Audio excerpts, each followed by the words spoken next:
Halo, para pencinta horor. Selamat datang di Curhat Misteri, tempat di mana cerita-cerita misteri paling seru dan tak terduga berkumpul. Di Curhat Misteri, kami percaya bahwa kehidupan ini lebih menarik dengan misteri di dalamnya. Kami akan membawa Anda ke perjalanan seru, mengeksplorasi cerita-cerita yang membuat bulu kuduk merinding. Kali ini kita akan membagikan kisah Raka, seorang ojol yang menerima pesanan dari seorang hantu wanita. Namanya Raka, seorang ojol yang selalu narik malam hari. Raka sudah narik ojol selama 5 tahun, dan Raka sudah terbiasa dengan berbagai macam penumpang. Namun, ada satu penumpang atau orderan yang membuat Raka trauma dan tidak berani narik malam hari lagi. Suatu malam, Raka mendapatkan orderan dari seorang wanita cantik. Wanita itu memesan nasi goreng dan air mineral untuk diantarkan ke sebuah perumahan elit di Jakarta. Raka pun langsung menuju ke lokasi tersebut. Sesampainya di lokasi, Raka melihat sebuah rumah besar yang dikelilingi pagar tinggi. Raka pun masuk ke dalam komplek perumahan dan menuju ke rumah tersebut. Raka pun memencet bel pintu rumah tersebut, dan tak lama kemudian pintu terbuka.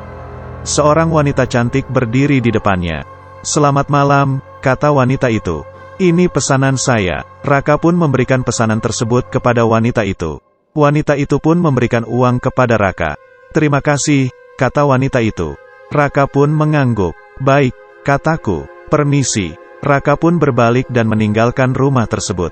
Namun, saat Raka berjalan menuju motornya, Raka mendengar suara wanita itu memanggilnya.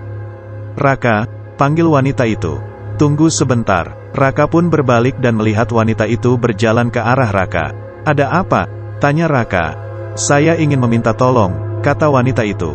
"Bisakah kamu mengantar saya ke rumah sakit?" Raka pun bingung. Rumah sakit itu terletak di seberang kota, dan jaraknya cukup jauh. Namun, Raka tidak tega menolak permintaan wanita itu. "Baiklah," kata Raka. "Saya antar." Raka pun mengantar wanita itu ke rumah sakit. Sesampainya di rumah sakit, wanita itu pun masuk ke dalam rumah sakit. Raka pun menunggunya di luar. Tak lama kemudian, wanita itu keluar dari rumah sakit. Ia terlihat pucat dan lemah. "Terima kasih," kata wanita itu. "Kau sudah menolongku." "Sama-sama," kata Raka.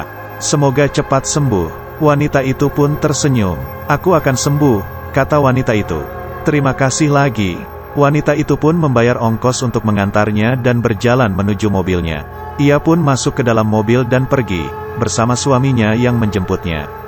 Raka pun kembali ke motornya dan pulang. Namun, sepanjang perjalanan pulang, Raka merasa ada yang aneh. Raka merasa ada yang mengikutinya. Raka pun menoleh ke belakang, namun tidak ada apa-apa. Raka pun kembali fokus ke depan. Namun, perasaan itu tidak hilang. Raka merasa ada yang mengikutinya, dan Raka semakin merasa ketakutan. Raka pun mempercepat laju motornya. Raka ingin segera sampai di rumah. Akhirnya, Raka pun sampai di rumah. Raka pun langsung masuk ke dalam rumah dan mengunci pintunya. Raka pun menghela nafas lega. Raka akhirnya bisa beristirahat di kamarnya. Namun, Raka tidak bisa tidur. Raka terus memikirkan wanita itu. Raka tidak tahu kenapa merasa ada yang aneh padanya. Raka pun memutuskan untuk mencari tahu tentang wanita itu. Raka pun mencarinya di internet, namun tidak menemukan petunjuk apa-apa. Raka pun mencoba melihat uang penghasilan yang tadi dibayar oleh wanita itu. Namun makin anehnya uang itu tidak ada, yang ada hanya beberapa lembar daun yang sudah kering. Raka semakin membulatkan hatinya untuk mencari tahu soal wanita itu. Raka pun memutuskan untuk bertanya kepada satpam komplek perumahan tempat wanita itu tinggal. Keesokan harinya, Raka pun pergi ke komplek perumahan tersebut dan menemui satpamnya. "Pak Satpam," kata Raka. Raka ingin bertanya tentang seorang wanita yang tinggal di rumah nomor 10. "Wanita mana?" tanya satpam itu. "Wanita cantik yang memesan nasi goreng dari saya kemarin malam," kata Raka. "Oh, wanita itu," kata satpam itu. "Wanita itu sudah meninggal dunia." Raka pun terkejut. "Meninggal dunia?" tanyanya. "Kapan?" "2 tahun yang lalu," kata satpam itu. "Dia meninggal karena kecelakaan mobil dengan suaminya." Raka pun semakin terkejut. "Kenapa dia bisa memesan makanan dari Raka?" tanyanya. "Saya tidak tahu," kata satpam itu. "Tapi, saya sering melihat wanita itu berkeliaran di sekitar sini pada malam hari." Raka pun semakin ketakutan. Raka pun tidak bisa membayangkan kalau Raka benar-benar mengantar pesanan untuk hantu wanita itu. Demikianlah kisah tentang ojol yang mengantar pesanan untuk hantu. Semoga Anda menikmati ceritanya.